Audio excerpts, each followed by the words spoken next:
Namaste, Guten Tag. I, Gautam Sagar, President of Indian Association Hanover, welcome you all on this online event on data sovereignty, or you may call it data localization. It is important to mention that the session is recorded and will be used by IASH and its partners. But before that, I would like to wish you a happy Dasara. Today marks the 10th day of popular Indian festival of Navratri, concluding with Vijayadashmi. In the normal circumstances, IASH, like previous years, would have welcomed the diaspora for much popular Garba night and Navratri celebration. But the festival spirit is dampened this year because of the pandemic. Although this might seem to be a bit out of place to the current session, I would nevertheless like to request you all to take all the necessary precautions for the health and well-being of your loved ones and the community. As today's session is open for everyone who is interested in the topic, it is imperative to say a few words about Indian Association Hanover from Germany. IASH aims to identify and address social, cultural, and educational needs of Hanover Indian community and Indian people in general, but not limited to it. Anyone who is interested in the activities of our diaspora is highly welcome to be part of our association by filling online registration form, which is available on our website. I'm glad to inform you all that with your support, ISH was successfully able to organize more than 20 events this year. Some of them were physical, whereas some of them were online. Online events have provided a unique opportunity to easily connect with people from outside Hanover and grow our network for mutual benefit. On behalf of IASH, I extend my heartiest welcome to Mr. Madan Lal Raigar, Consul General of India, Hamburg. Today's speaker, Mr. Vineet Goenka, Mr. Stephen Kapp, Head of Culture, Volkshochschule Hanover, and Mr. Gulshan Bhunia, Vice Consul General of India, Hamburg. IASH started the knowledge sharing session related to emerging technologies with big data and then continued with cloud computing and autonomous driving. The common link between all these sessions was data, which seems to be the most powerful thing in the current world. In daily life, all of us access lots of data, and we also provide lots of data, sometimes consciously and sometimes unconsciously.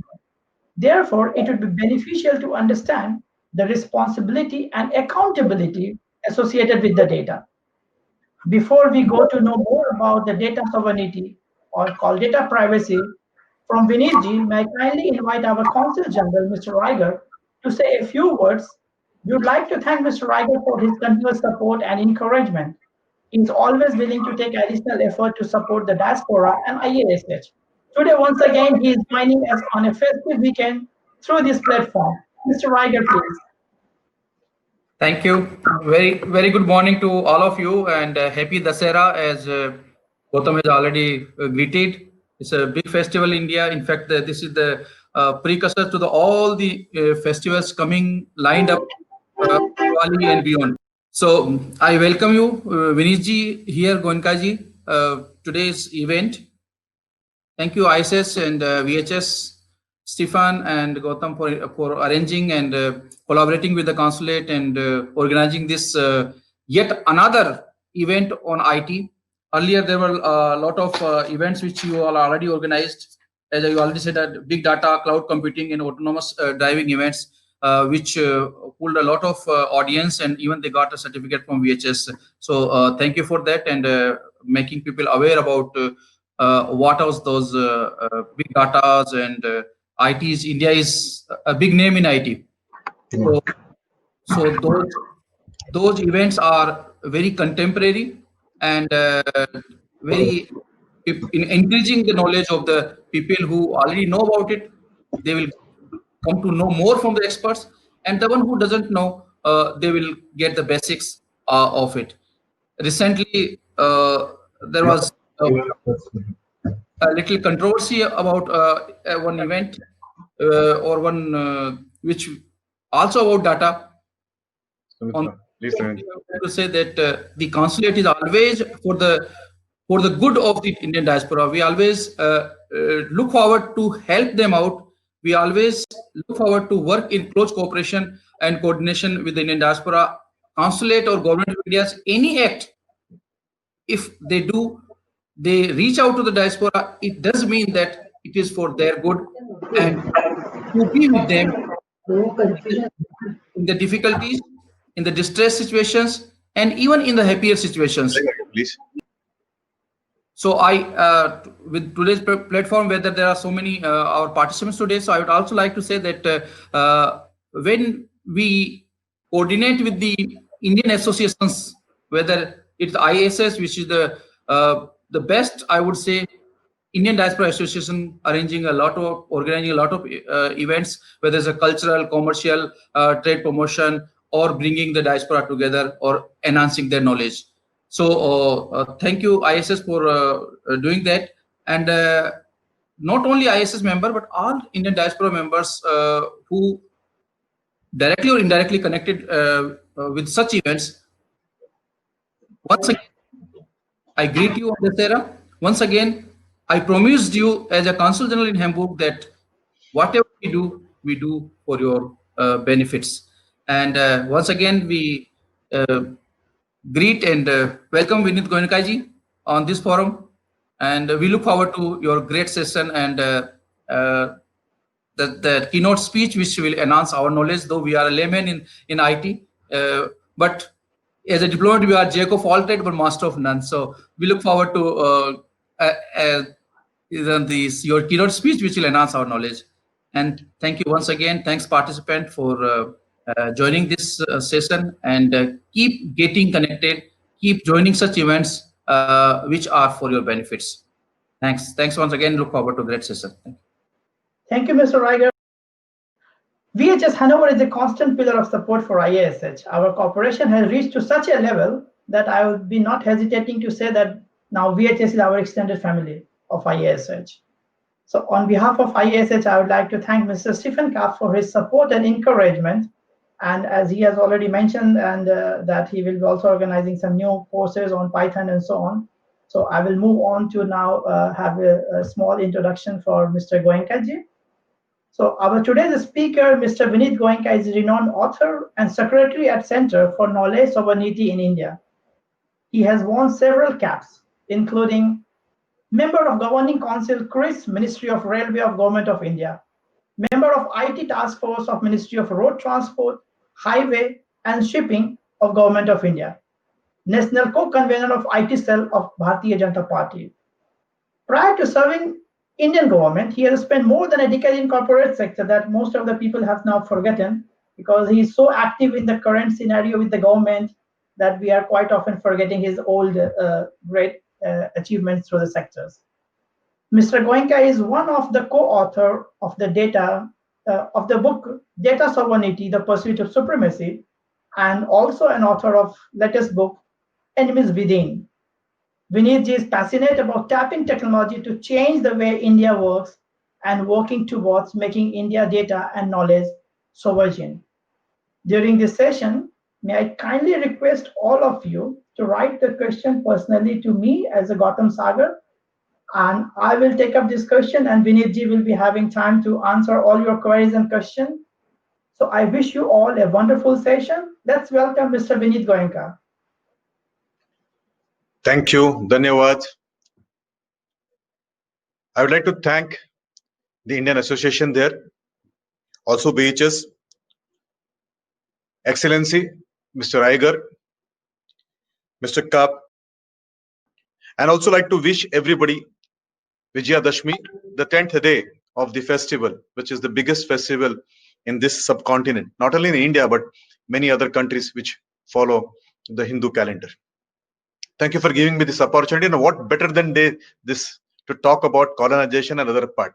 So if I can just steal a few seconds to put my slides on so that I can make some sense and then probably speak on this. Gautam, you may have to tell me whenever you want me to answer some questions that you can do online itself. So what I see this entire journey of humans for the last several millenniums, thousands of years and maybe lakhs of years in, I have divided them in three parts, a very simple three part: the military colonization, the energy colonization, and data colonization. Today, as I'm speaking from the perspective of India, I may quote certain things which may sound little different in the Europe or Germany, But when we talk about military colonization, we famously give an example of British because we got independence in 1947. That is the latest. And we all know what does it mean by colonization. It's one man who wants to rule over another man. A group of people want to rule over a group of people, or a society or a country which would like to colonize another society with the help of weapons. It's a military colonization. They came with stick, then they came with guns, cannons, and now what not technologies. It may be nuclear bombs, but people would like to colonize others for their own benefit. And what is that? The ones are where they could just harness or capitalize or use the colony for their own benefits without bothering what happens to the colony. And many times we have seen in the history, colonies do suffer. We suffered as nation. Our GDP prior to what British arrived in India and when British left, the percentage of the exports in the global market, if you see, are too different, and we lost a loss. We lost many opportunities, and probably India took decades to come to terms. And then, in the last 200 years, this military colonization was redefined. Things were changing, especially after the World War II. And you would relate it with the World War II because you saw it firsthand. And then people started disliking military colonization. People, at least in a civil conversation, would not like to honor what is called as military colonization. Many countries, what you say is, So Vinit, we are not able to see your slide. Could you share your slide once again? let me do that. Yeah.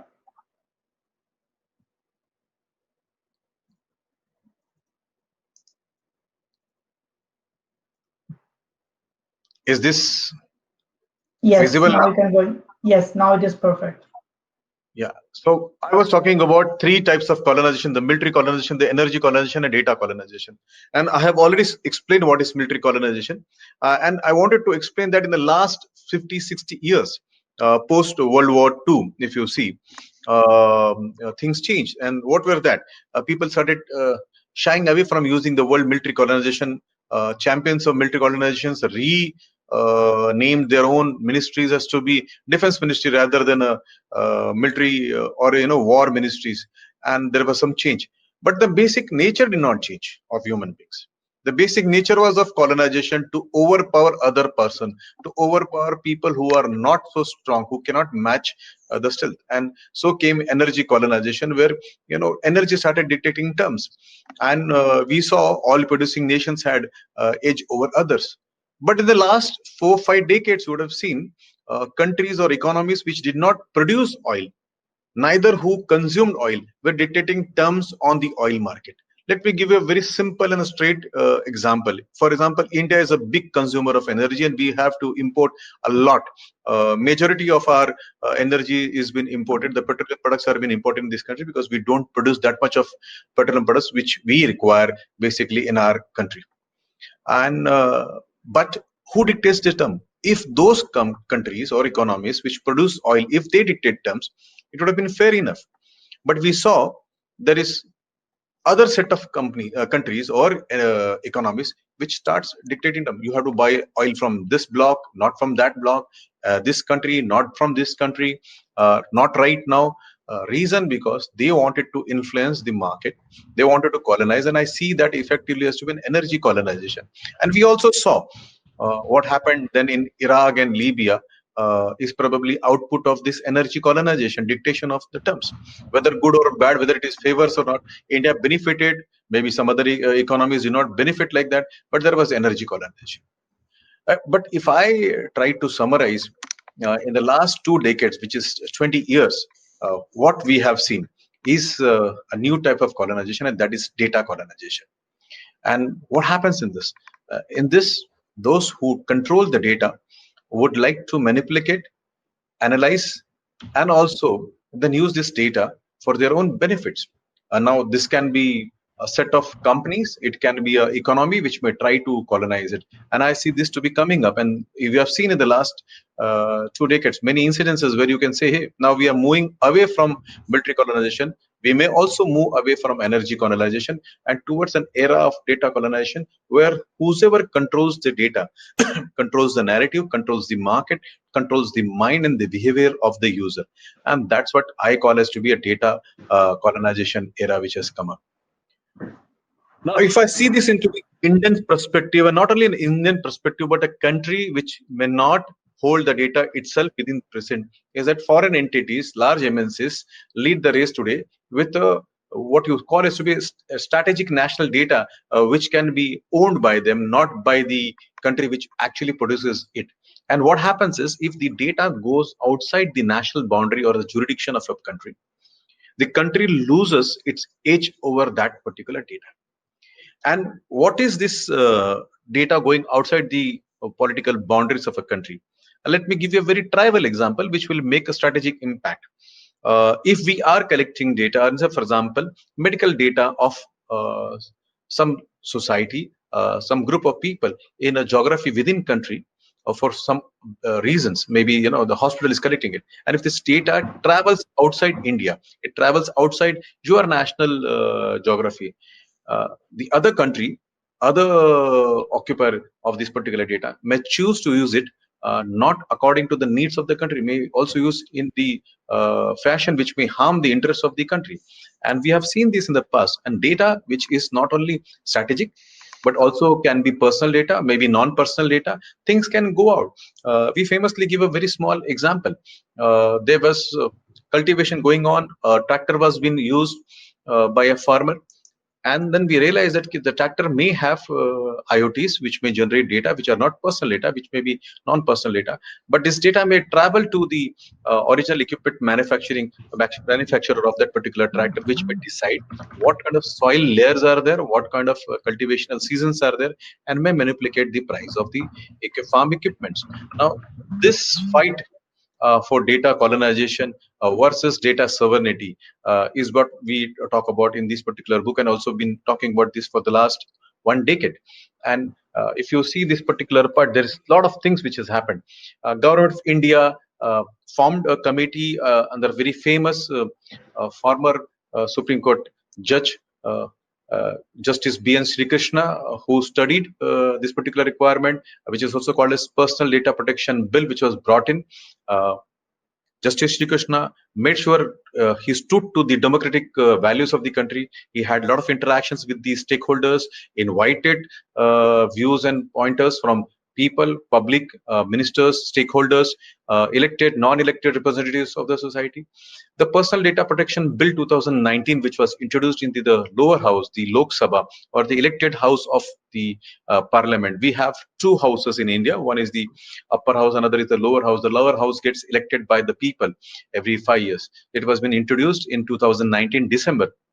It provides, basically the bill talks about protection of personal data of individuals and also establishes a data protection authority for the same. Now, currently, as we have in our procedure, there is a joint parliamentary committee which is reviewing the contents, which may also do finalization, some sharpening of the RSL before it has been put for a voting in the House, where then it will become a act here. At the same time, you see, in Germany, in Europe, would have seen GDPR coming up effectively post 2018. Now, what is all this talking about? This all talking about how would the data been stored, been accessed, been used by people. Now, even if the laws have been proposed, there may be people, there may be companies which may try to run over this particular part and impact what the original law impacts or the law warrants. If you see what has been proposed in this bill, which has been put in the Parliament of India, it forces the company to have something which is called as data management practices, and it will also ask them to write their processes, declare their processes, so that their data has been stored very securely. It has been done in the fashion which will protect the privacy of individual, will protect the individual's rights which are over the data. And it essentially divides the data into three parts. Personal data, it's a critical personal data, and also sensitive personal data. Now, critical personal data has not been defined,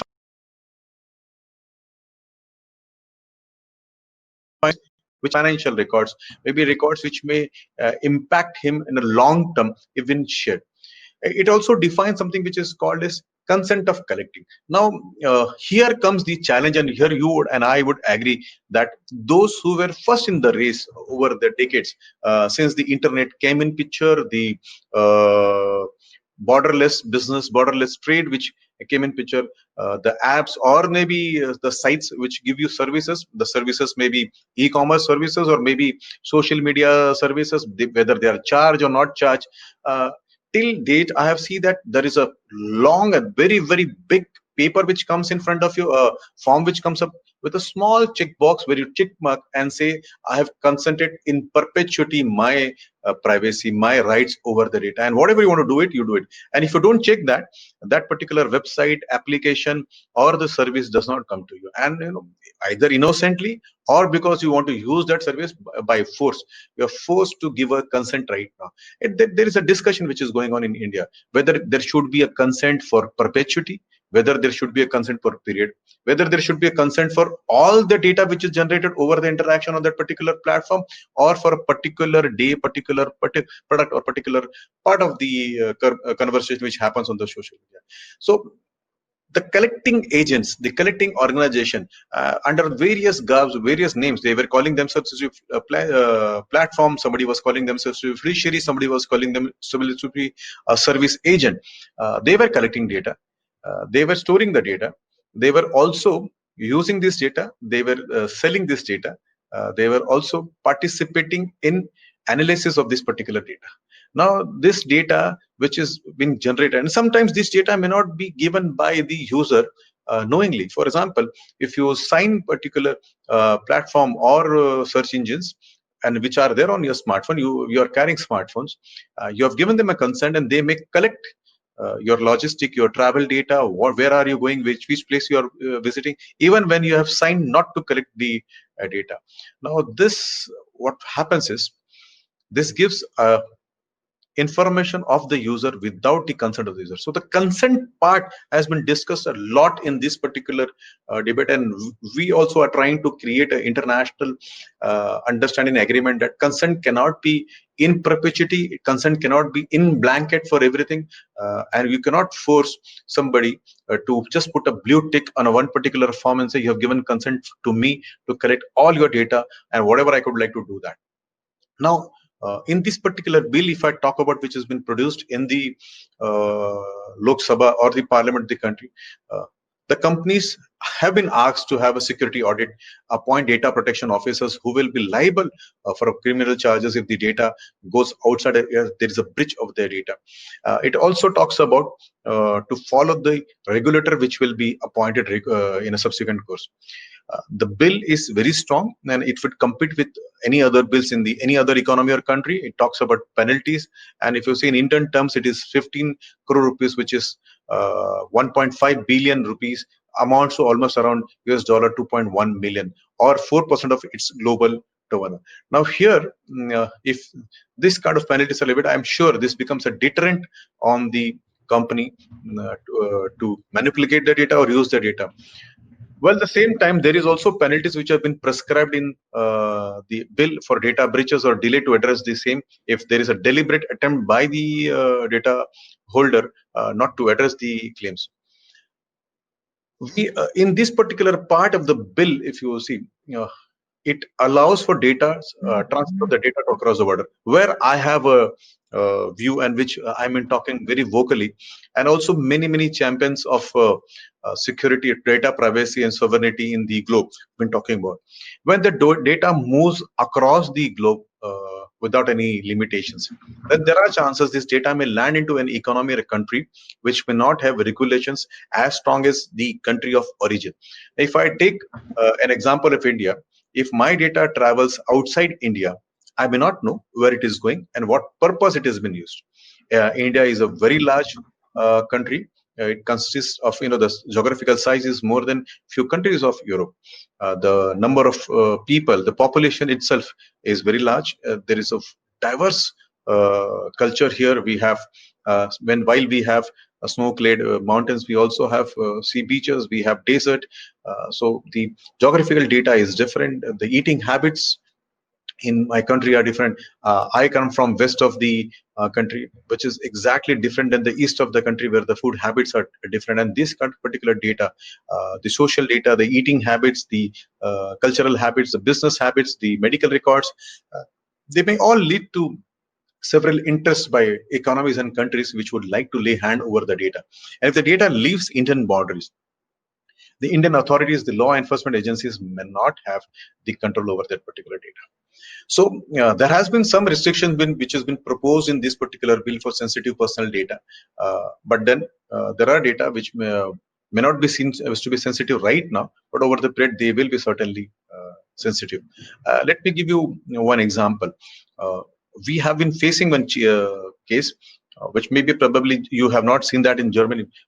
People in India have a liberty to speak for the government, against the government. They can also share their opinions on religious practices, on social practices, and people do debate in a respectful form. Maybe probably various countries do not see that kind of liberty. And when these social media interactions are done, we have seen cases where when our citizens go to those countries, they may not get equal treatment. They may be subjected to different type of treatment. Now that is not seen as to be very critical data here, because when you talk in economy or a country like ours, which is very liberal and which is where the democratic values are being held very high, probably that may go against this particular individual, even if it is not seen as to be a sensitive, critical personal data. In India, we have a federal system, so the debate which is going on, and I'm sure this debate also goes in Germany and other European countries, whether the data, the law, which we have two lists in India, or rather I should correct myself, there are three lists in India. There are certain subjects which have been handled by the central government, certain subjects which are handled by the state government, the provisional government, and certain subjects which have been on the dual list, where both the governments handle it. The provisional law and this federal government handles it. So data, because it's a new subject which was not been traditionally been discussed, which has come up in the last two decades, whether it's a state subject or central subject, we're still to figure it out. We have debates. States want their own policies and laws to be made in this regard, whereas as you see, data travels very fast across the boundaries. So whether it should be a central subject, this is a debate in India. We also trying to learn from other economies, other countries which have this kind of federal system. We also have, Reserve Bank of India, which is a central bank which guides the banking procedures, the funds, the financial market in this India have been governed by various regulations which are there.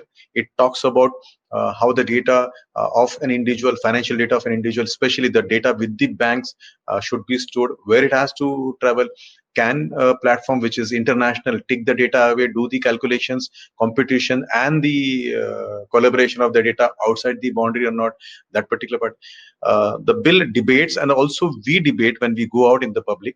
And here I'm here to understand from you, what are the obligations of this data fiduciary? Now I see many companies, and I don't shy to name them out, whether it is Facebook, whether it is Twitter, whether it is LinkedIn, and other platforms which are super platform, very nice platform.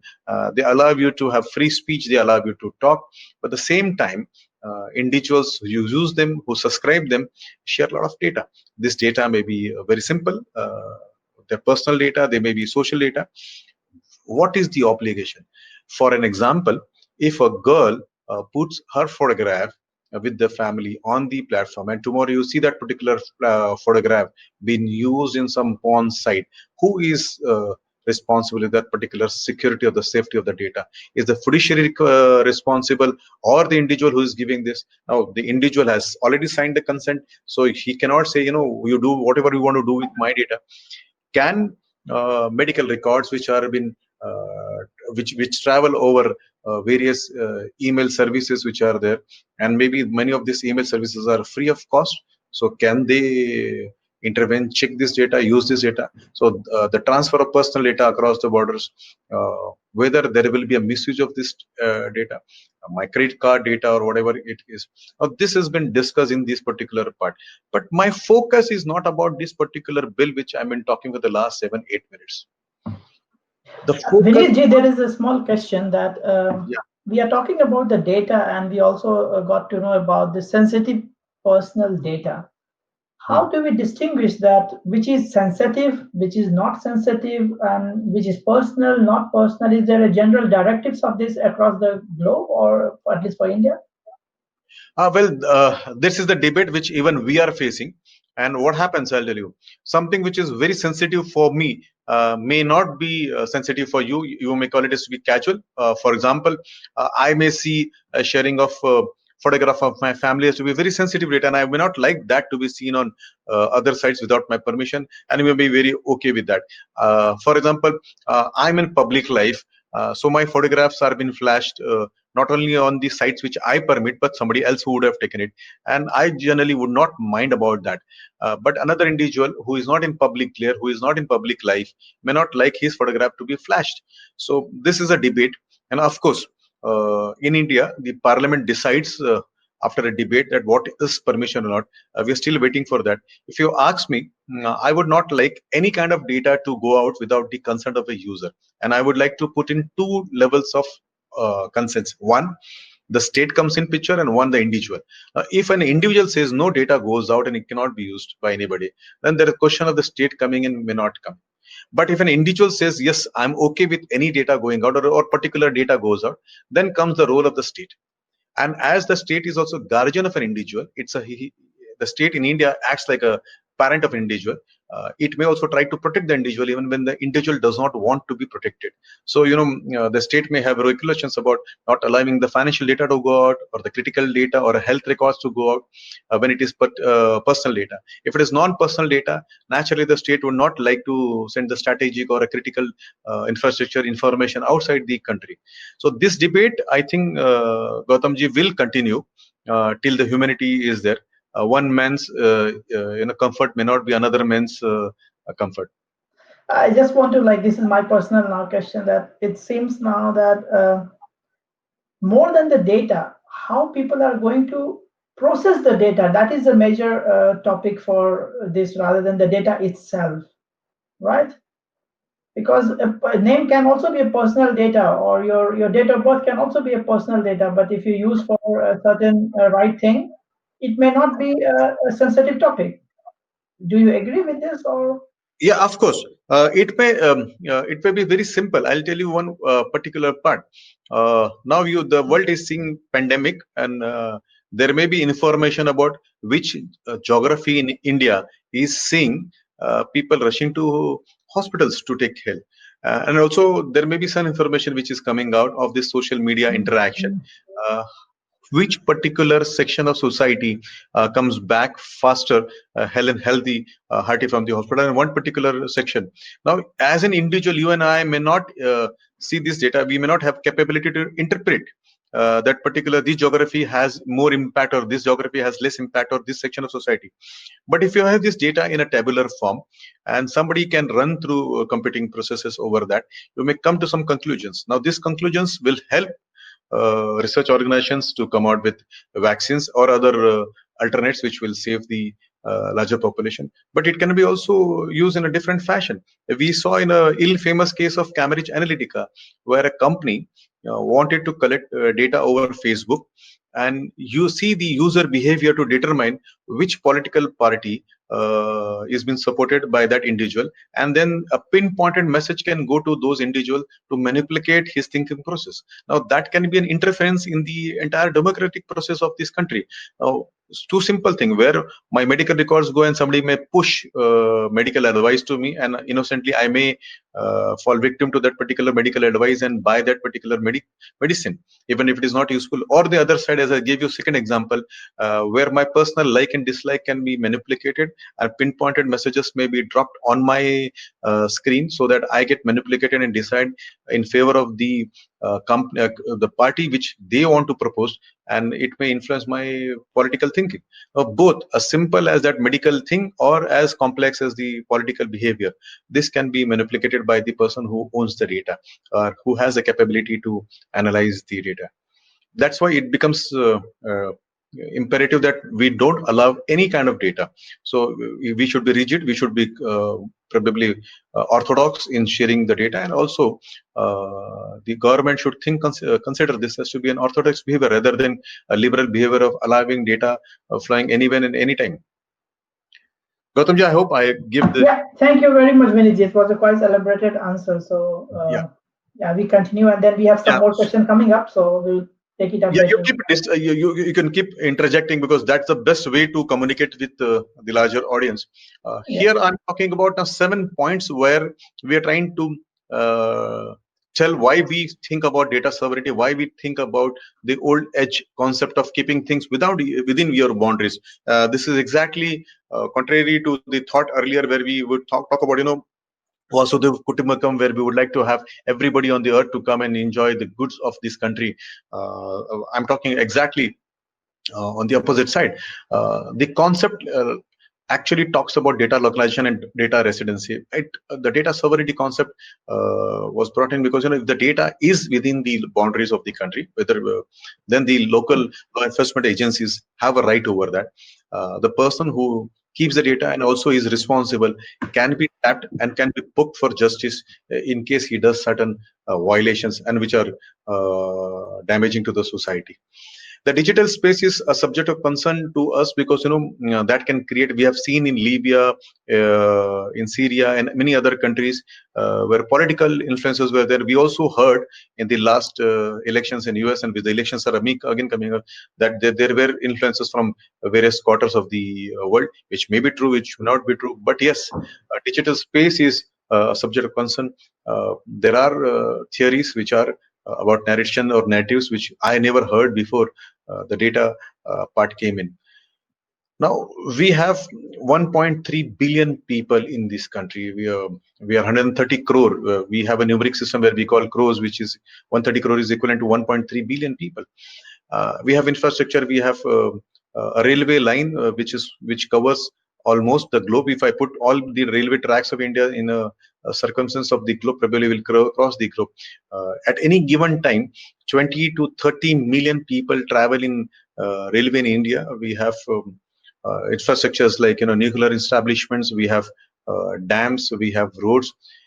This data is there, and probably if this data travels and lands into the hand of people who are not so good, whether they are state actors, whether they are state supported actors, or they are non-state actors who may not like peace in my country, probably that can be a challenge. And if I go to the next pointer, why data sovereignty is required, industrial revolutions have changed the world order. It has changed the standard of living of the world. It has changed the way humans behave with each other. India was unfortunate that we lost the first two industrial revolution. We were colonies, and we did not have that kind of self confidence, or probably we did not have right over our own decision making, and we could not take advantage of it. Rather, we suffered because of those two industrial revolution, where our homegrown indigenous industries were ruptured by the colonizer. And I don't want to shy out. Britishers made sure we don't prosper in our industrial thing, and we were subjected to consume the produce which were made there by our masters. And when the third industrial revolution came in, we were not so. But in the fourth industrial revolution, which is coming up, here we are there to compete with the world, shoulder to shoulder, and also complement the world efforts to lead humanity to a better living. We believe in a concept of Sarva Sukhina Bhavantu, which means everybody has to be happy without any disease and progressive. When I say the word everybody, it's not about human beings. Everybody includes animals, birds, pests, and also lives which may not be seen by naked eyes. So we talk about everybody should be happy. Sarva Sukhina Bhavantu. Probably India may lead the world in the fourth generation industrial revolution to bring in more technology solutions which will increase lifespan of human being, decrease deaths and diseases, and reasons of disharmony or reasons of pain in the human cycle. So that particular fourth pointer, which data sovereignty makes us think about, is how do we contribute back to this globe to have a longer life, less pain. And also, our honorable Prime Minister Narendra Modi ji has kept a target of $5 trillion economy by 2025. Now, we have seen industrial revolutions have triggered the economy, have given jump to the economies of various countries which were earlier not so good on the economical side. Digital economy will be talk, and we have already seen how companies like Google or Facebook or Twitter or Flipkart or other companies have grown up their market capitals vis-a-vis the traditional companies which were earlier been blue chip, and we were talking about those companies. But over the period, digital economy has taken over. The digital technologies will take over traditional thing. We will see a replacement of fossil fuel technology in the vehicles by electrical and probably digital technology over the period. So when we talk about data sovereignty, we also talk about whether there are legal provisions which are needed to support data sovereignty, the data economy, the data world, which is there. So probably we felt when I use the word we, it is the 7 authors. I have along with me 4 generals of Indian Army, Lieutenant General Patil, Lieutenant General Vinod Bhatia, and Lieutenant General Kandare. One of these, Lieutenant General Mr. Kandare, is still military advisor to the Prime Minister of the country. Rest 3 were Director General of Military Operations, and the 5th writer is Deputy Director of RAW, Jaydev Ranade, and 6th gentleman was Director of NPCI those days. So we 7, when we sat together along, and we talked about why we need data sovereignty. So probably this is as small a requirement as protecting individuals' privacy, or maybe at a larger level the interests of the country, or to give back to the society. And lastly, I would like to tell you one line: we have suffered slavery. We have seen what it's mean when you talk about colony. How do you not only lose economically but also morally, and also the values go down when you are a colony. So digital enslavement is been feared by anybody and everybody, and we would not like any part of the globe to be digital slave to any other part of the globe. So probably data sovereignty, not only for us but every country should think about this particular, at which we thought in this particular book. Yes, there are people. Gautam, would you like to ask some question before I go to the next slide? Yes, Vinitji, there is a question that who are authorized to collect the data? Is there any standard to store the prevent loss of data by hacking? Well, right now, what we see, especially in India, is those service providers who give you service collect the data and they keep it wherever it is economically possible for them. Not necessarily that they have individual facilities to store the data. So many times you see shared locations are being used by service providers. Many service providers are not serious about how do they protect the data. And so this particular bill and the argument by the authors is we should have laws and also prescription where the data should be stored by the fiduciary in such a way that it does not cross the fiduciary's hands, and he is responsible for anything which happens there. I hope I have answered you, Gautamji. Yeah, I think so. Yes, you're right. You have answered to a certain level. And there is another interesting question. Yeah. Are the data protection laws in India at par with the European laws or as powerful as the European laws? Well, unfortunately, this bill has been introduced. It has not been passed in India. We have a system where a draft has been made, which has then been circulated in the public, or maybe on a debate. That is called a stakeholders meetings have been done by the purpose. Then it goes to a parliamentary committee, and then finally it is produced to the house where it is accepted. Right now, the bill is in the parliamentary committee, which is studying the bill. Maybe in the next session of the parliament, it will be produced, or maybe whenever the government wants to produce it that time. So if you ask me very honestly, right now, I will not be so confident when I say, yes, we have laws which will do this.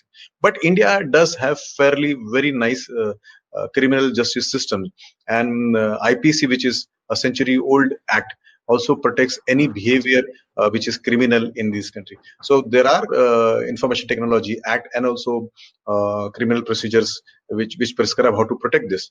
But if you ask me very specifically, I don't want to shy out. We are yet to catch up, and maybe in the next session we may catch up with the world when I talk about data privacy laws in India. So this is really nice answer. Thank you very much. So in a nutshell, it looks like we have still some ways, some miles to cover with our data security policies in India. And that is where there is a nice remark from one of our participants is that They are saying that we need data sovereignty both at a state and central level, with supreme sovereignty at central level. Yes. At center has more control and the voice when it comes to the international laws, because when we are discussing like, okay, we can decide whether this data should be given or not, and the state can also decide, but still we need a system for ourselves to guide us rather than getting into always dispute of this data has been used, has been shared, and so on. So I think it is a very valid remark from one of our participants. So thank you very much. And I would ask another question. There is quite often nowadays we see that we are using the Google platform. A lot of data is stored on via Google Form. So how does this fall into the total data sovereignty or data privacy topic? So like once the data is on internet, we say that it cannot be destroyed. Exactly. And there have been discussion which we have seen where probably organizations like Google may collect data which you don't share with them. For example, even if you don't share with them the location data, they pick it up, the data, and so somebody knows where you are, somebody knows what you're talking, somebody knows what you have been discussing till now, and if he chooses to understand your behavior or chooses to understand the specifics of your conversation, he may do that. And probably that's why I think we have been talking about data sovereignty, where the data should not go out, and the corporations like Google or any other, they should come out with data localization policy. And if I talk about India as such, we are 1/6 of the human population, 15% of the human population, and if you see the internet consumption, probably we are 1/5 of the internet consumption in the world, because China is not available for discussion on the internet, and their data is not available.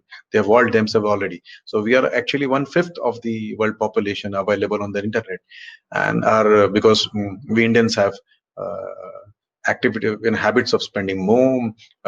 We are available to discuss the probably the data generated is almost around 1/4 on the global level. So when this particular part of data localization, whether in the provincial government, it's the state government level or the central government, whatever is decided, my suggestion to this large corporation will be, yes, they should abide by Indian laws.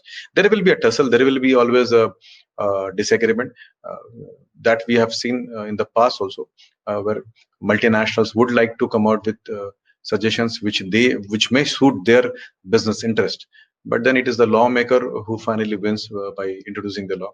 And I hope our lawmakers take decision which is in the interest of the larger society, larger population of the country, not in the interest of the organizations we serve. This is really true, and thank you very much for such an elaborative answer. Nevertheless, I will ask one question for the moment further. Like as you say, we are globally connected, and we are selecting or requesting the data from the globe. For example, even for this particular event, we have selected the data from the people who are in the different part of the world. Even I do not know in which part of the world. So what uh, what kind of a data protection law would be valid here? Like we are storing the data from people from the different part of the world. So what is the main, let's say, framework we should follow? Where the data is stored in the country or from where the data is coming, and is there certain international laws existing that how to deal with this situation? Well, it's a very tricky question, and I don't have a straight answer to it, and I don't want to sound that I have answer to this particular part. But this is where we have a consented conversation over the boundaries. So where right now, when I have agreed to come on a discussion which involves multinational, cultural people to sign in, probably I am aware what I'm talking about, and I'm aware about the consequences, which every user or the person who signs up should know that he's sharing a data which will be crossing the boundaries and which will be used. And the organizers who are collecting the data, they can use this data for specific purpose. You cannot collect data of a participant and then sell it to a matrimonial site saying that, oh, we had these people who have signed here and say they are working in a very good company, so you can now put it on your matrimonial site. Cannot be done by that. If you do that, then it is a breach. So probably this kind of, we may not be able to list down the details, but broad framework can be easily made out. But I'm more concerned about other kind of data. Let me give you example. Uh, See, with the IoT and the sensors coming in play, we will see a lot of earth moving equipment being used in the mines. Now, we have been suffering one particular part, and I don't have any thing to prove. So, tomorrow, if you challenge me, probably I'll not be able to give you. So, let me use a word called as theory rather than saying this has happened to us. The theory is whenever India has gone for serious development effort, there have been a section of a small group of people funded across by the adversaries, or maybe there are reasons for them to oppose that particular part.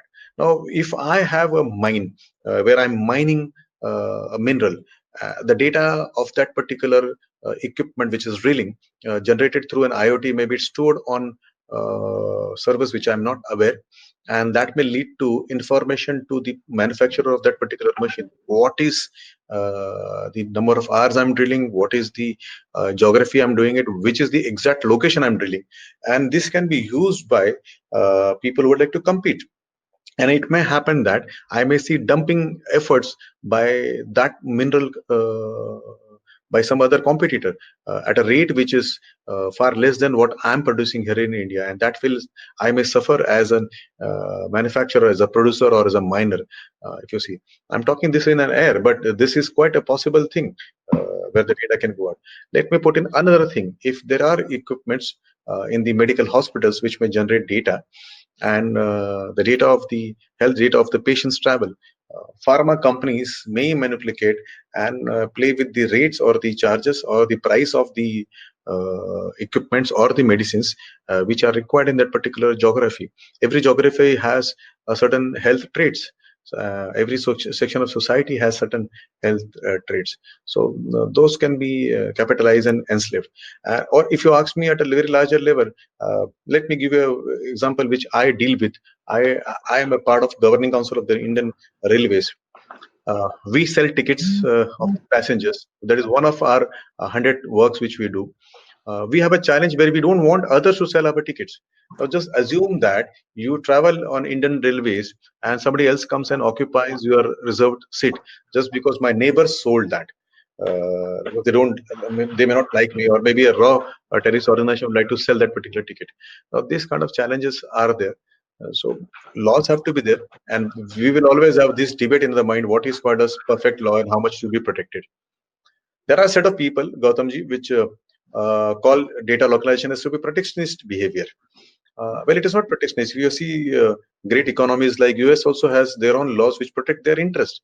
Germany also has system and procedures and laws which will protect their systems. And that if we don't survive, if we don't protect ourselves, we will not be a part of the global system. There are people who also call data sovereignty to be economical shutdown or unviable solution for an unviable location. Well, there are people who threaten us. When I discuss in a larger form, they say, if you put in guards of not allowing the data to come out, we will not share data with you. Well, nobody shares their critical data. Yeah, we are not kids. Everybody who has IPR data, the data which has got value, is protected, and that is only sold at for a price.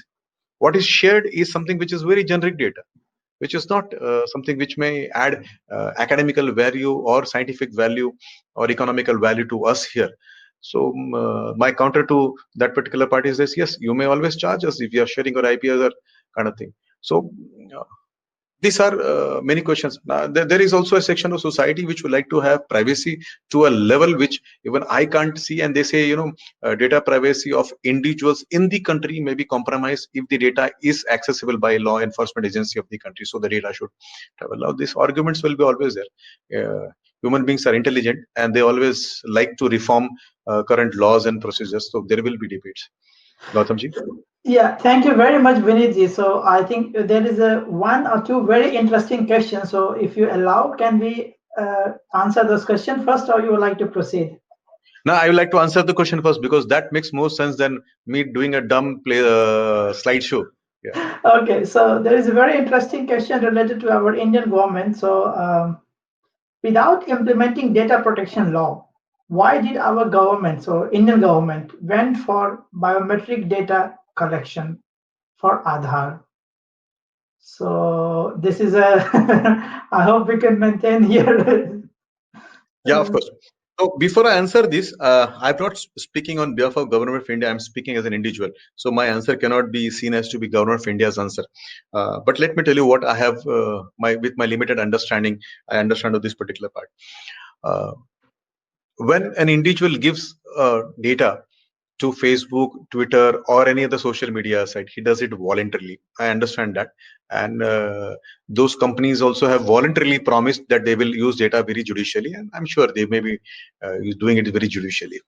There is a word called as voluntary bin word, but you and I may not know. And I have this example of Cambridge Analytica, which I always keep throwing out, where it was used for a purpose which is not there. But Government of India, when it does things, it is very cautious about it. The data which has been collected by the Government of India, there are multiple layers of checks and balances which have been put in.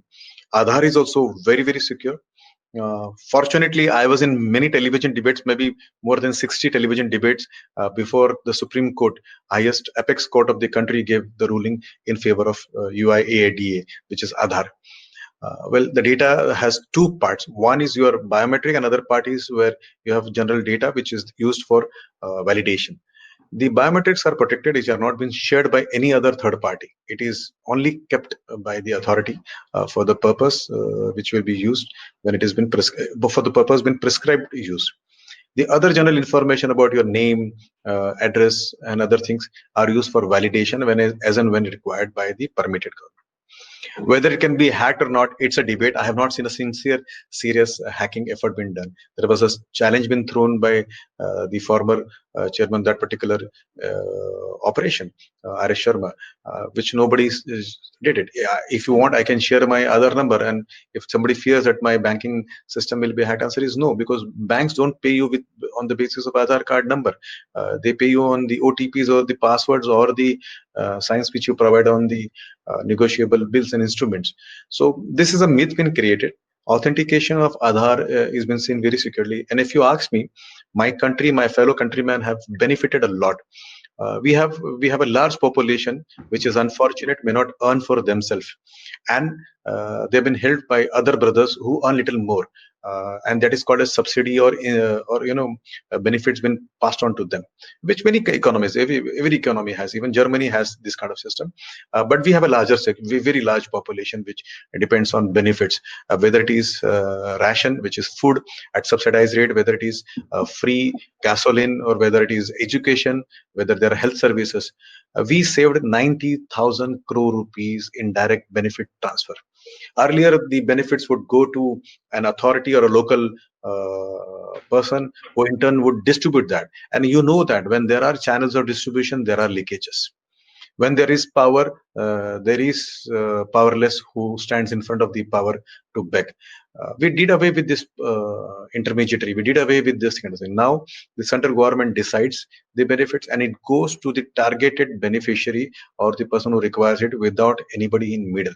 So the leakage system has been arrested. 90,000 crore rupees have been saved. If today Government of India decide to send say 2,000 rupees to the farmer as a help, which has been prescribed by the law, it reaches to him. So I see Aadhaar as to be very secure and beneficiary. In case you have challenges, please do share with me. I will love to hear if somebody has hacked or done this thing, which I'll in turn share with my colleagues there in the party who can take it up with the government if required. Thank you very Gautamji? much, Vinitji, for such an interesting and elaborative answer. There is one more question which is, I think it is interesting for all of us, all the individuals we are facing this challenge. The question is that if we receive emails for marketing and promotional purposes for which we have not subscribed due to email ID selling, because people are selling this data, can we initiate an illegal action then just keep our unsubscribing those mails? Right now, I'm not aware, at least, if there is any provision in India which empowers you to file a legal action against the email sender so that you can track and see who has given him the email. But the data protection law puts in prescription where if somebody deliberately sells your data, which includes your contact details like email, telephone number, and which in turn lands up to be marketing probably. There is a provision of penalty. There are 2-3 ways to handle this particular part. One, press the spam button, immediately complain about that to service provider, and also keep yourself safe, because this kind of phishing mails impact people. And I've seen even people who train people in privacy and security suffering to this particular part, because humans get tempted to click links and also offers which come on this. That's a human psychology. So we'll have to work out, but this is a great input. I may go back and probably talk to people in the system. Can we have a law where we can ask the mail sender where did he get this email ID from, and then track back where there was a leakage? It may be a homogeneous task. I don't know whether it will be possible technologically or by the state, but we can try this out. And also just extrapolating it, like whenever I go for a small period of time in India, I get a new phone number, but I start getting so many new advertisement as a SMS and also calls that I wonder, hey, I just got this number a couple of days back and I'm here for a couple of weeks and still getting those things, and how to get away from those challenges.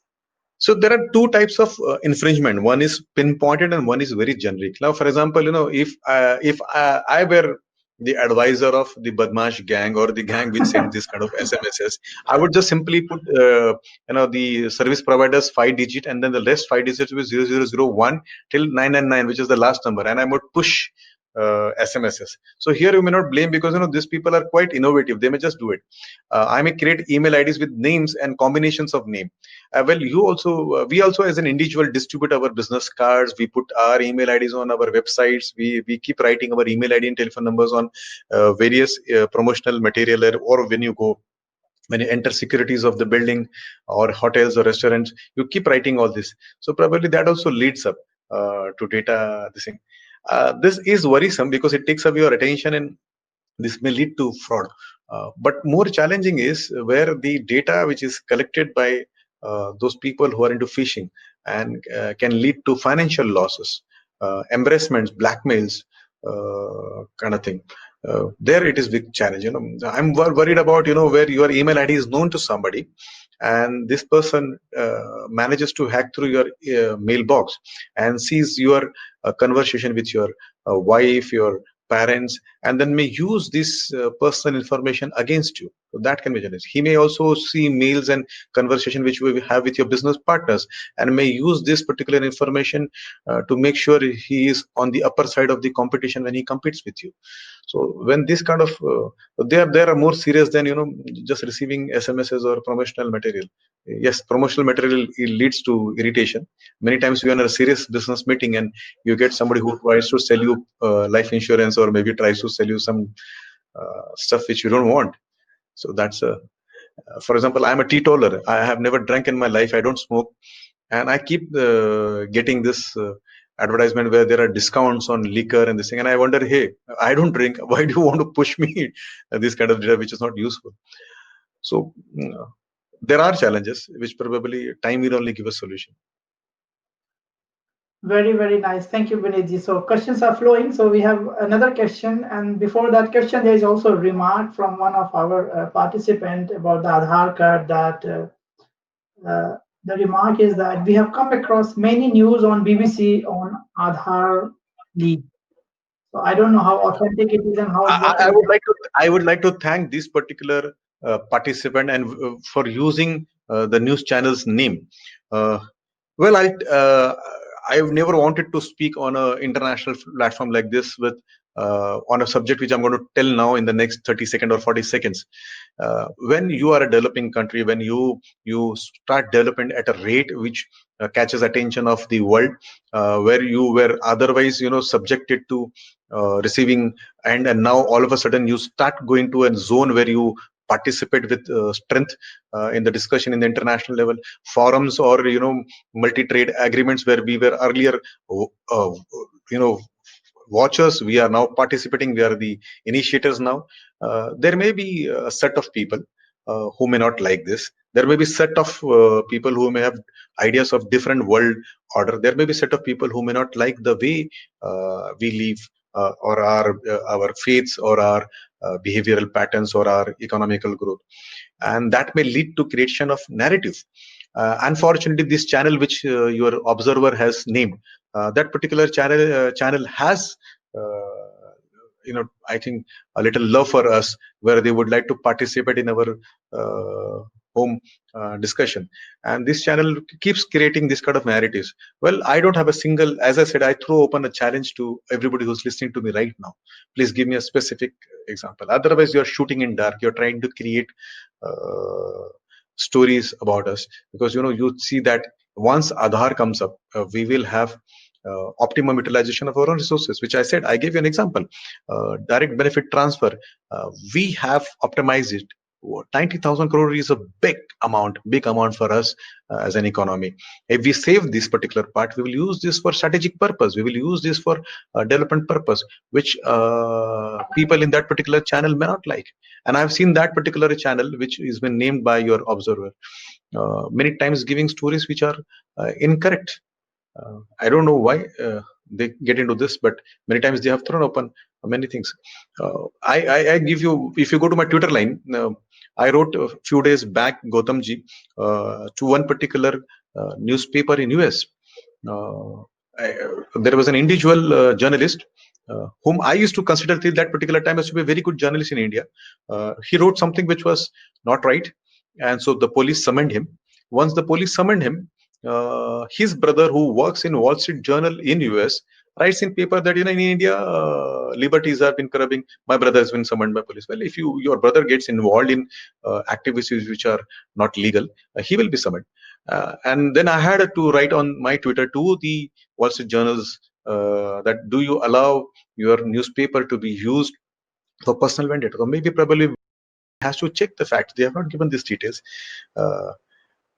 If they can provide some detail, I will be the first person to oppose Aadhaar or its implementation. I see this as the biggest technological jump by India, where no other economy can match the data which has been generated. 130 crore people, 1.3 billion people, almost 98% already on board. The data is there. We are a large country. For planning, you require specific information. If I know that how many people would graduate out in 2030, probably I may have enough time to plan for creating job opportunities for them right now. And Aadhaar is going to serve us a lot in future. Right now, Aadhaar is in a baby step. It is growing up. It may be linked on many things. And I mean, always been an advocate where I would request the government to consider my request to do away with birth certificates, PDS cards, driving license, voter card. Now, currently, I have multiple identification cards in my pocket. So if you see my wallet, it has 7-8 cards. So can I do away with them? A single card can function. It will be such an ease of big business, ease of surviving this country, where I can just flash my Aadhaar card. Those who understand India and PDS system, rationing system, Gautamji, you'll have to allow me 30 seconds to give you this example. Yes, please. Rationing is given to people who can't afford food. And you and I know that people leave their base location and travel hundreds of kilometers in India to another city to earn that bread and butter. Now, a poor person, a marginal person who has been given ration rights in one particular geography, if he travels 1,000 kilometers for a search of job, he was not getting his ration dues in his geography because he was in some other geography, and that card was not valid in that particular geography. So he was poor. And now you subject him to further poverty and further vagaries of the economical cycle. And back home in his geography, somebody else would just take away the ration provided for him and sell it in the black market. Aadhaar linked PDS system can enable me to deliver ration to the person wherever he is. And just think about that smile which will come on his face. And when my brother will have a smile, I think that will be the greatest achievement of people like you and me who are behind technology. And if this person can have 2 square meal satisfyingly, happily in the geography wherever he is, just because I've provided him card. So at the same cost of the economical expense, I may provide him that service. This is only possible if I have unique database, unique system. So here we require that. How will you allow a person to do crime in a corner of the country and a large country like ours, and then go and set it in another part of the country just because there was no system which can track him. Today, Aadhaar can connect with the judicial criminal justice system. You do some offense in one corner of the country, and the entire country will know it. You can be tracked tomorrow. Now that will give us. Can we do away with multiple voter cards by linking it? Can we have income taxes which will smoothen up, and so that people don't take advantage of the gaps available in the taxation system? I see great opportunity for us in Aadhaar. I hope I have answered. And these organizations or other people who would like to cast pictures over systems here, good luck to them. Maybe whatever reason they do it. Thank you very much, Binitji, for your bringing also some additional examples to make us understand the importance and the advantage also. Of course, we always have some downside and some criticism of whatever we bring it. It is a part and parcel of all the technological development. We have one very practical questions. Considering our Indian scenario, that we are going to, even if we get this bill passed through, like our data protection law in Indian Parliament and so on, would you have any suggestion on how to effectively implement the data protection law? Because the implementation is a bigger challenge. I mean, it is quite a big challenge in considering our scenarios. So I think some of our audience would like to listen from you about your suggestions about this topic. Well, my grandparents used to tell me that human beings are very funny animals. We would like to frame laws for ourselves so that we all live in a structured, nice, decent way. But at the same time, we are the only people who break the laws which have been made. Criminal justice system has been there for centuries. In India, in fact, one of the act is almost around 150 years old. I'm remembering it correctly. They were written in late 19th century. So they have been there. Yeah. Laws have been there for long, but there are people who break them. There are people who break them accidentally. So when they break them accidentally, I can understand there are the reasons, solid reasons to break them. That it can be a decision, but there are certain people who choose to deliberately break laws for reasons only known to them. So you will always have society which will have who will try to drill holes in your systems and laws, and technology cannibalizes technology. When we started as a postgraduate students, those technologies today nobody discuss. If we discuss about them, you will be called as apes, or you will be seen as to be somebody who comes from yesteryears. So technology keeps cannibalizing. Processes will challenge. World will further become narrow than what it is. Criminality will have new dimension. Criminality will have new geniuses which will come up, and they will all have reason to break laws and find loopholes in the law. Now the days of making law and forgetting about amendment has gone. Now we'll have to probably stand on toes. Lawmakers across the world have to stand on toes, keep amending and adjusting to the technological change of the world order, change of the characters of the human beings, and probably more cooperation between countries is seen. Now it is not possible for individual country to remain silo. So I talk about data sovereignty, but I talk about openness in exchange of criminal information, where there should be exchange of intelligence, where people who are challenging, probably that will go on. So world will see this kind of challenges over the period. So one more interesting question. I think you must be breathless now, answering question after question, but I think people are getting very excited. So one question is also from our Indian perspective, like how bank correspondent agent in rural India uses unique ID, biometric data for authentication of account holder. Is there any leakage in the channel? I would like to thank this person a lot, because if you go back in 2006, there was a request which came from, if I'm not correct, if I'm not wrong, from World Bank, or it came from UN, and then government chose to put in HK Khan committee to understand what is the number of people who access banking services in India. And I feel ashamed and to tell today, that it was not even more than 30% of the people who had access to bank. And even when in 2006 I had jumped in public life, I had resigned from IBM and had come in public life. I never knew that what does it mean by access of bank, and I confess that I was not aware of that. And that committee report defines access of bank in three parts. One, access geographically. Just think, Gautamji, anybody in this party, His Excellency Consul General, or anybody who are very learned and efficient and capable people, if the bank is 50 kilometers away from your place, 40 miles from where you stay, how will you have an access? Even if you want to go to the bank, it is not possible because the geographical access has to be there. Number two, we used to see in India a lot of governmental banks, the public sector unit banks, would have timing which match to your job. If the banks are available to the subscriber, the bank user, or the account holder, only in the time when you are not available, when you are in office. So access to bank by time was a challenge. And third is, even if the bank is next to your house, it is open 24/7. But if the cost of banking is very high, and which I used to see in 2000 onwards, when I started doing my own banking transaction till 2014, every time you do something, they would charge you ATM charge, there may be some other charges.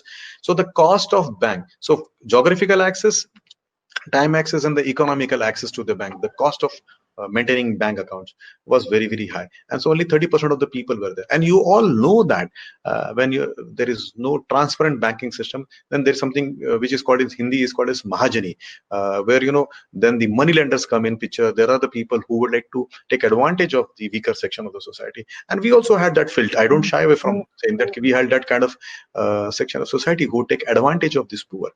And we had suffering because of this. And that's why in my previous answer I said direct benefits for not reaching this person. If I am sitting in a place where I would give you a subsidy in cash, I may be tempted to play with that amount, and I need not transfer the subsidy to you. I may take advantage of your ignorance or your ill communication or your weakness, which was happening. Subsequently, in 2008, there was Kasturi Ranjan committee which talked about what are the solution. Unfortunately, it took us 5 years, and then in 2014 and 2015, post Narendra Modi ji became prime minister, we came in something called as Janadhan Yojana. Under the Janadhan Yojana, now banking access is at zero cost. My brother, who is on the last line of the economical cycle, whom we call as Antodaya, can have the same bank account which I have, with all the same facilities of services which I have, without paying a single penny to the bank. That was the first elimination of hurdle by the government. Second elimination was we changed rules, and now you see many banks which are open hours, which were not been discussed. We have banks which are 24/7. We have banks which operate from 8 to 8. One of these element was access by geography. Where we have hamlets which we call as pada, or we call as dhani, or which are like in English what we call as hamlets, a small settlement of 50-60 houses. It is practically not possible to have a branch there. Then how do you give access to that person? So even if you have branches which are 24/7, even when you have zero cost banking, if you don't give them geographical access, how do you expect people who are not educated, who are senior citizens, or who are marginalized to have access? So naturally, we had to rope in people who would go to the last mile connectivity. And the best way was to appoint agents which can reach there, empower CSCs, the service centers which were there available, empower banks, postal services which will give them access. And there were checks and balances which have been put, where the user puts his card, his Aadhaar, his thumb impression, and the service provider gives it. And I'm happy. Now, if you see, the migration is almost around 92%. So the movement from 32% banking access to 92% banking access is phenomenal. I've not seen this in any geography of the world, any time in the history of human mankind where we migrated. And we saw the fruits. Instantly, we saw that we could transfer the direct benefit transfers. Yes, the question that whether that individual may be able to use the data, my answer is yes, he may use it. Are there incidences where people would have used it? I don't know, but there may be instances, and I don't want to say no, there may not be instances. In the case of 100, 90 people have got clean service. In the rest 10, you and I will debate, discuss, identify which is there. If you ask me as a policy influencer, as a practicing politician, I would say major part of the work has been done. Yes, we will have to narrow down, educate our people who are giving the services, that giving human services is like serving the God. So don't do anything which will harm the God. Number two, we will also ask our people who provide technology to provide in better technology so that these kind of frauds, if they have happened, will not happen. And we will also like to amend laws which will strengthen and create fear of law in the mind of the city. But if you ask me, the last mile connectivity of banking, the Jan Dhan Yojana, changed the way poor in India used to live. And I think that is the biggest success which I see in the current regime has done. JAM, which is Janadhan Yojana of bank, Aadhaar,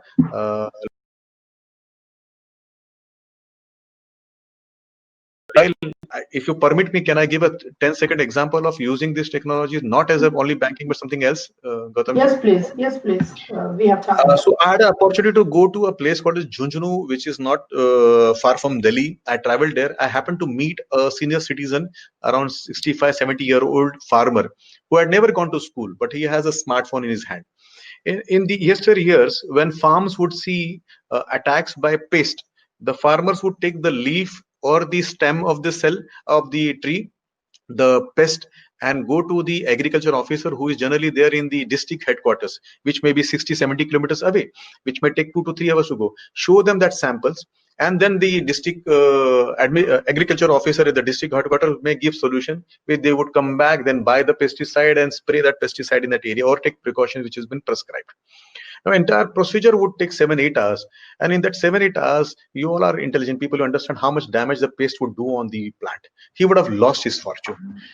Now, I saw this not the person who has never gone to school, illiterate, whom you call as illiterate or uneducated, maybe the right word.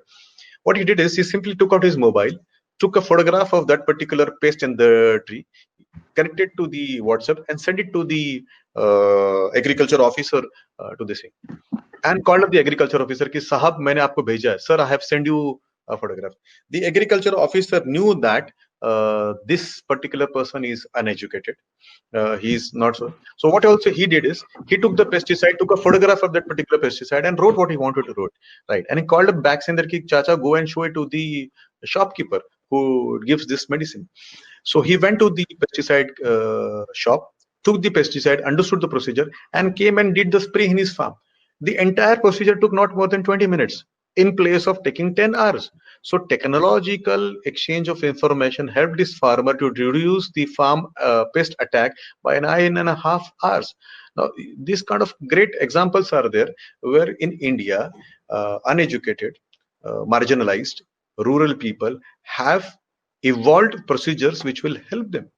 So while your audience is right, where they say there may be person who may take advantage of the challenges of education to the rural person where the banking access goes, I see great utility of technology and access to bank and also access to technology in both, whether it is financial independence or whether it is agricultural supremacy which is coming up.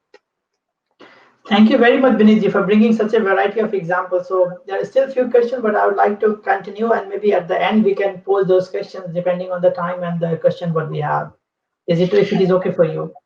So this is the last slide, and then I'm open for more questions. I'm in answering. Is that why the authors or I particularly invite the world to come and put in data centers? In case you are opposing data sovereignty or data localization in your country, you're most welcome to do it. I like to propose that you come and put in servers here, data here, because one, we have power in abundance. So we have a lot of provinces, states which are power surplus. We have avenues of green power also in India. Even we have hydel power, we have other powers, and we also, of course, have traditional power generating plants which uses coal or fossil fuel or also nuclear fuel to generate power, and we are releasing. A lot of regulatory and policy and tax and law changes have been done in the last 6 years. Further can be done to invite business which would like to put in data centers here. We, as a length of the country, is so big. If you go to Kashmir and then you go down to Kanyakumari, it may be equal to couple of countries in Europe. And we have locations which are perennially less than 10 degrees Celsius, which is a good place where your power utilization is very less. We have locations where there has been no seismographic activity or any kind of natural disaster to be worried about, and they are maybe few hundred or thousand kilometers away from the seashore, so you don't have to fear about tsunami. There are no records for the last 100 years of this thing. There are many locations which do not have any man-made disaster like strike or riots which have been there. So we have locations which are safe for anyway, and ease of doing business is there. So I would like to invite the people. So not only that I'm talking about data sovereignty, but we would like to also propose that if you can come and put in centers here which will serve us. We are not against multinationals to come in, put in data centers in India. We are against taking the data outside. And you are most welcome to keep your data here because we are more ethical people. We believe in something which is called as living life simple. So you can be assured that our systems may protect your data more than what it is there in your traditional system. So Gautam, if you ask me, data is the new oil. Rather, it is more precious than an oil in gold. And whoever will control data will control everything.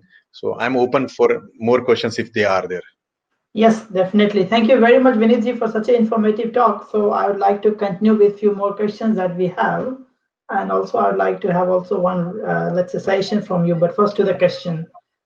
So the question is that our government is thinking to use this e-locking when the data is exchanged between the different parties. Right now, I don't have any information, so I don't want to sound guessing it. Okay, so and there is one genuine question from a person that he's saying he's working for a UK bank based out of Chennai. As an Indian working from India, is there a bilateral agreement between the India and UK that binds me to UK GDPR laws? Again, I'm incompetent to answer this particular, but this has to be answered by somebody who is a lawyer. So I don't want to sound that I know this, and I think it is good to be honest to tell that I don't know answer to this particular question. I may come back to you if you want. Okay, Vinitji, as we are discussing your data sovereignty and privacy, do you have some, let's say, a generic guideline how to protect ourselves, how to be aware and sincere about our actions that should not bring individual or cause the others for the data breaching or data protection related issues?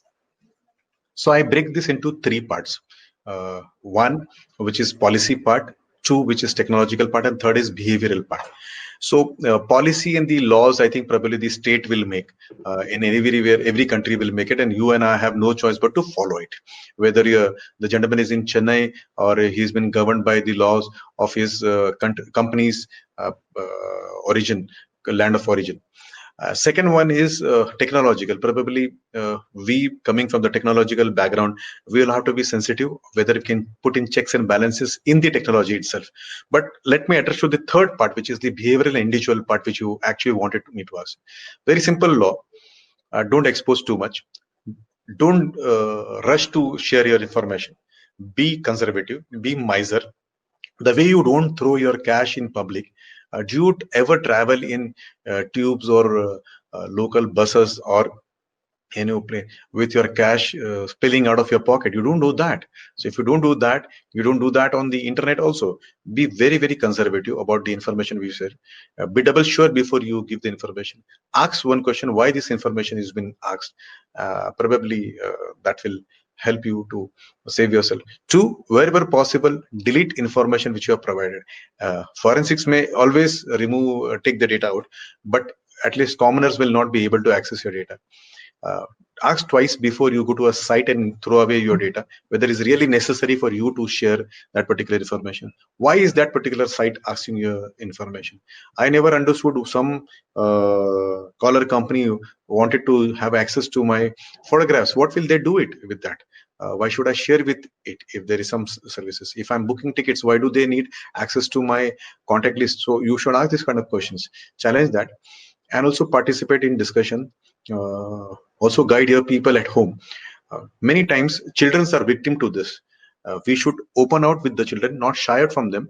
tell them not to give access to information to people. Make sure they are not exposed to mobile phones camera where they may damage themselves or their image by keeping accidentally the cameras on. So generally I would request, if you have two demarcated areas, make sure your laptop's flap is down so that the camera is not exposed when you're not working on that. If it is possible to keep the mobile phone in such a fashion that the mobile camera is covered, do that. So there's a basic hygiene which you can read always. And biggest part is, don't shy from discussing. If you have done something wrong, or you're a victim of fraud, or a victim of this particular part, don't shy. Talk to your near ones in your family that you're a victim of this particular part, or you have done this accidentally. You may choose to go to the law enforcement agency and take their help. You may go to psychologists to take their help, but do that. Keep away from sites which generally you would not like to see with your mom sitting next to you. You may not like your daughter to see that. So don't do things which you don't want your family members to do, kind of things. That's simple. What you have been talking about in moral science. Be good, do good. Thank you very much. So if you put it in this way, it looks very simple, but with the challenges that we are facing with so many cookies on the website and internet, it becomes tricky for many of the people who are not so well versed with the technology. But thank you very much for sharing this simple guideline. So I think now we have answered almost every question here, what we have. May I kindly request you to say a few words about your book, because you have offered this ebook to be freely circulated to all the participants. So if you can say a few words, it will be more exciting for people to read, because there I was seeing that you have categorized the different 3 class of data and so on, which is not so easy to find everywhere, and it's such a simple word. This is the book. If you see, put together, all of us have put in some time for the general service. This first gentleman is Lieutenant General Venki Patil. He was Director General of Military Operation in India, been into many international military roles. He was one of the person who was talking to Saddam when Saddam was alive, and he was part of the UN team which was negotiating with him. So very important military personality. General Shekatkar, he is also known as Lieutenant General Dattatreya B. Shekatkar, many accolades, PVSM, AVSM, and he is chairman of the famous Shekatkar committee, which is in current time has done a lot of reforms in Indian Army. And you see the third gentleman, Lieutenant General Vinod Bhatia. He is a special forces guy, currently director of the Joint Operation Warfare, which is there. Lieutenant General Vinod Khandare. That time when we wrote the book, he was Director General of Defense Intelligence Agency. Now he is military advisor to the PM. Jaydev Ranade, Director General, former Deputy Director General of RAW. Bharat Panchal was Director of NPCI, and myself. 7 of us, we came together in thought, and this is the first book, Gautamji, which has been written by people in uniform as civilians together. And the gentleman who gave us the prelude on this particular part is Dr. A.S. Kiran Kumar, Chairman of ISRO, who gave the covering note.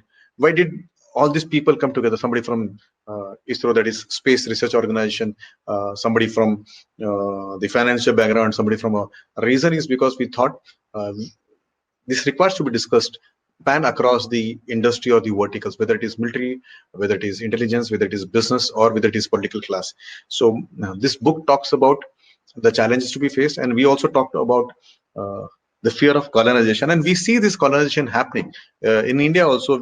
I feel pained when organizations come and tell our Joint Parliamentary Committee they would shy away from giving what you say declarations in the Parliament Committee, and there are challenges. We have seen many challenges in the last few years.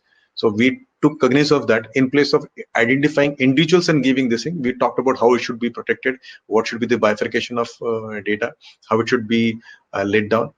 And I'm very happy that post we wrote this book, this is the first book, as far as I know, internationally, where senior military personnel and politicians have come together and written, and at least first book in the country. And after this book was written, it was widely discussed. Data sovereignty was widely discussed in Parliament, outside. There have been debate. There have been this thing. So I would invite you, and I thought it will be appropriate for me to share this with you all as a complimentary copy so that you can access that. And if Gautamji can share it with all the participants. Yes, definitely. I will share with all the participants. Now we are running out of time. So if we can get one question very quickly done, because of this pandemic, we are doing a lot of things online. So the concern is that how safe it is when we are doing everything online. If we can have a very quick answer, that will be great. We were forced to come online post pandemic, so it did not happen as a migration. It was like forced migration. So naturally we will not prepared, ill prepared. So you will now know that there is a bookshelf behind me in my house, and this is now a public domain information. Because had I known this and I would have migrated on technology, I would have created a silo in my house itself for this. So there will be challenges, but I think this pandemic gave us an opportunity to migrate online, which we otherwise would have taken a decade to migrate. So this is a blessing in disguise. Okay, so thank you very much, Binitji. So with all these kind words, I would say that thank you very much to all the participants who made it successful, and a special thanks to Binitji. So I would say that all the participants of today's event will receive an e-certificate from Volkshochschule Hanover and a complimentary ebook on data sovereignty, the pursuit of supremacy, provided by Binitji through IASH. It may take a couple of days or weeks to process all the certificate and so on. So please be there with us. I think Mr. Riger is trying to say a few things. Is okay now? Yes, sir, we can hear you. Okay. Thank you, Vinitji, for a very enlightening, perspective of the data. And we all know that India is creating a lot of data, and personally, everyone is very wary of their security of those data, whether it's their name, passport details, Aadhaar card details, and everything. And the Indian perspective you gave very succinctly and very nicely. So thank you very much for that.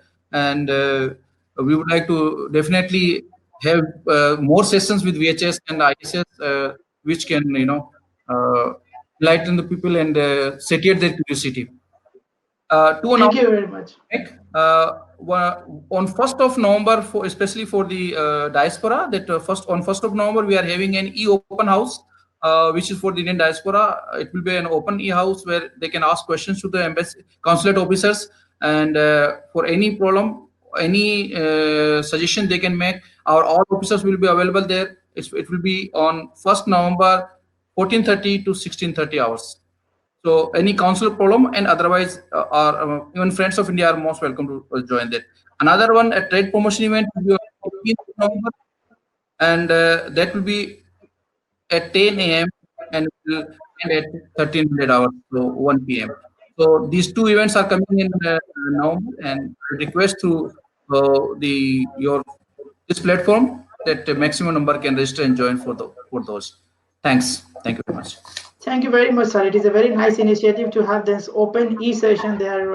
All the people can access the consulate office to share their issues. Thank you very much. So Stefan, would you like to say one more time about the next course, which is coming on Python? Yes, it will be on, let me check, it will start on Tuesday, 24th of November in the evening, and the last appointment is on the 28th of November, and you can book it via our website. I will copy and paste the link again.